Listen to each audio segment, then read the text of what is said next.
When thinking about accuracy in experimental work, we are considering how close a measurement or experimental value is to the correct value. And what do we mean by the correct value?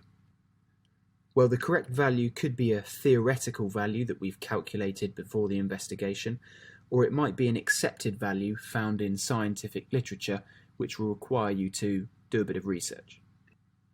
Let's have a look at a simple example. In this example, two students are trying to experimentally calculate the molar volume of a gas, which has the accepted scientific literature value of 22.7 decimeters cubed per mole.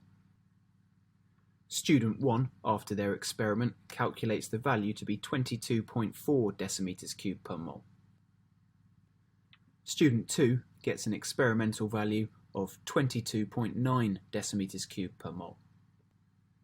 The most accurate of these two experimental values will be the one that's closest to the literature value, in this case student 2.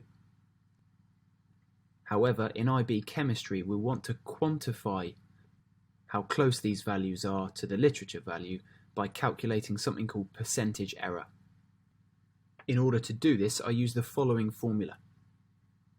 You'll notice that this formula contains both a literature value, which I would have to reference, and also the experimental value for each student in this example.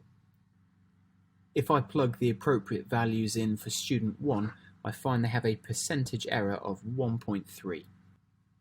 And doing the same for student 2 gives me a percentage error of 0.88. So I'm now able to make a quantitative comparison between the two results in terms of how far they were from the correct value.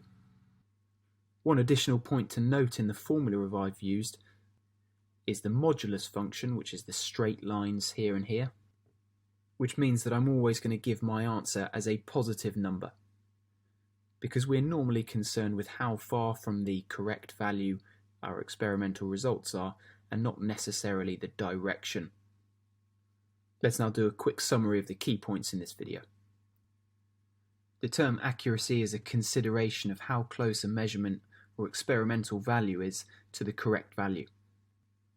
This might be a theoretical value or accepted value found in scientific literature.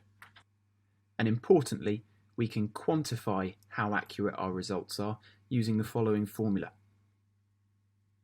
Hopefully, this video is of some help.